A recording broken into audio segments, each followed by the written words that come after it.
Apa kabar pemirsa? Kita berjumpa dalam Warta Parlemen, informasi aktual seputar parlemen bersama saya Vera Indriani.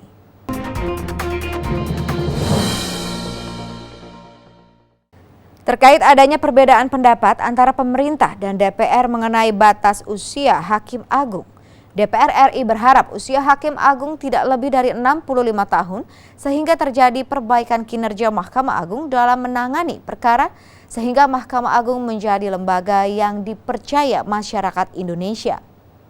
Anggota Komisi 3 DPR RI Taufikul Hadi mengatakan Mahkamah Agung saat ini menjadi lembaga yang banyak dikritik oleh masyarakat karena tidak adanya transparansi dan lemahnya penyelesaian kasus yang ditangani MA. Ditambah lagi masih banyak praktek korupsi yang kerap dilakukan oleh para hakim dalam menangani sebuah perkara. Untuk itu diperlukan sebuah perbaikan kinerja manajemen dan kinerja para hakim.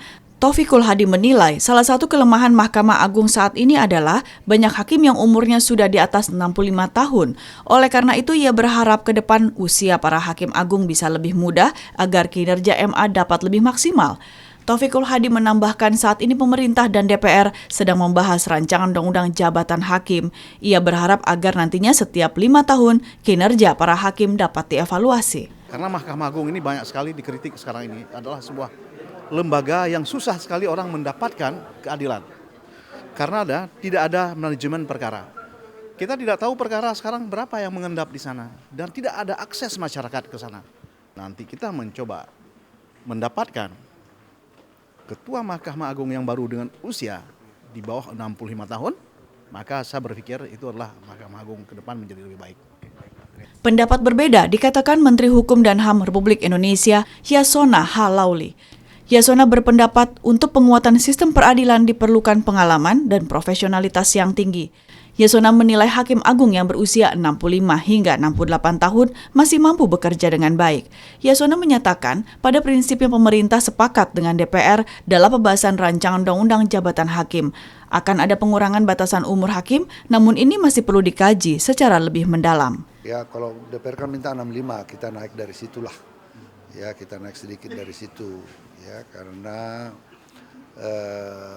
kita lihat kalau 65 nanti terlalu banyak hakim agung yang harus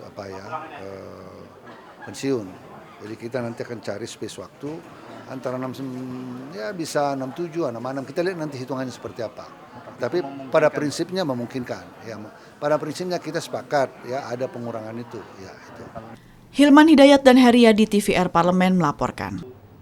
DPR mendorong pemerintah untuk memperbaiki mekanisme penyaluran dana kredit usaha rakyat atau KUR agar lebih tepat sasaran sehingga dana KUR yang ditargetkan mencapai 110 triliun pada tahun 2017 dapat terdistribusi secara maksimal untuk mendorong perekonomian masyarakat.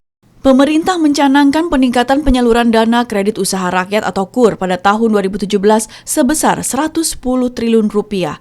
Dari 100 triliun rupiah target penyaluran pada tahun 2016, realisasinya mencapai 94%. Dalam rapat kerja dengan pemerintah, Komisi 11 menyayangkan penyaluran KUR masih didominasi sektor perdagangan yang mendominasi hingga 66%. Padahal sektor pertanian, perikanan, dan perindustrian mengalami peningkatan dengan total penyaluran sebesar 22%.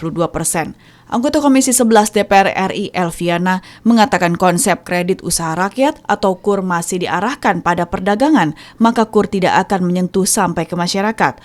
Menurut Elviana, sebaiknya dana KUR tersebut menyentuh pada hal-hal yang berkaitan dengan ketahanan pangan dan upaya-upaya untuk menekan laju inflasi.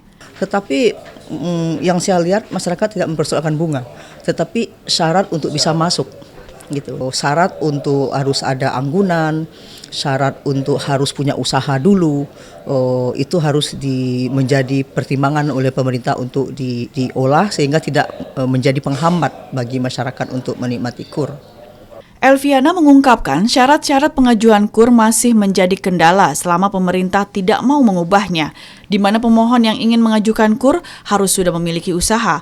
Hal ini menjadi kendala bagi masyarakat yang tidak memiliki usaha ingin mengajukan KUR. Pemohon itu harus memiliki izin usaha, memiliki usaha, sudah ada usahanya. Nah, kalau mereka misalnya baru mau mulai penggemukan sapi, nggak bisa ikut ya. Jadi sampai kapanpun KUR itu nggak akan bisa menyentuh rakyat kecil. Atau ubah aja namanya menjadi KUP, kredit usaha pedagang.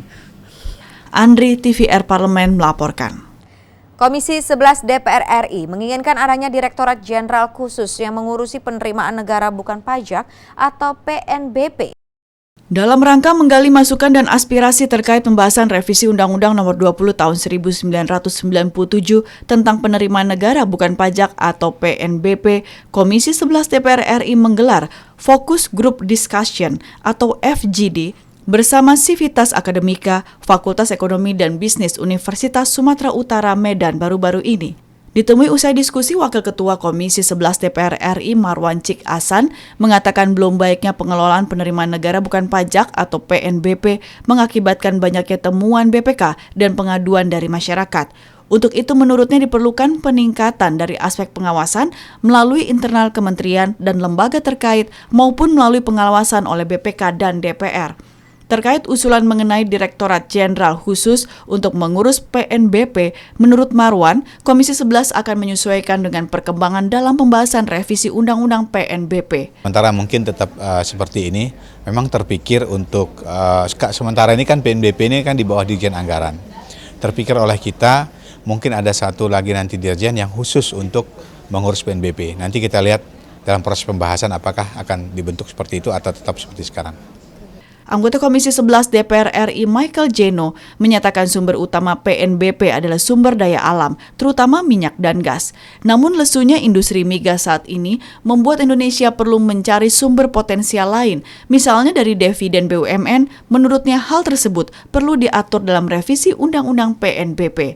Yang lainnya adalah dari data yang ada adalah penerimaan negara bukan pajak dari Badan Layanan Umum. Nah, Badan Layanan Umum ini juga kadang harus lebih ditertibkan lagi aturan-aturan yang terkait dengan Badan Layanan Umum sehingga Badan Layanan Umum ini bisa memberikan kontribusi kepada negara melalui penerimaan negara bukan pajak karena potensinya masih sangat besar dari penerimaan negara bukan pajak dari sumber layanan umum ini.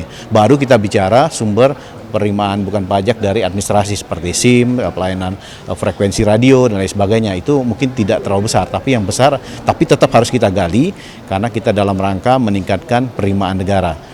Dari Medan, Sumatera Utara, Esti Kartika, TVR Parlemen melaporkan. Pemirsa, demikian informasi yang kami berikan pada Anda. Kini saatnya saya Vera Indriani beserta kerabat kerja yang bertugas mohon undur diri dari hadapan Anda. Sampai jumpa.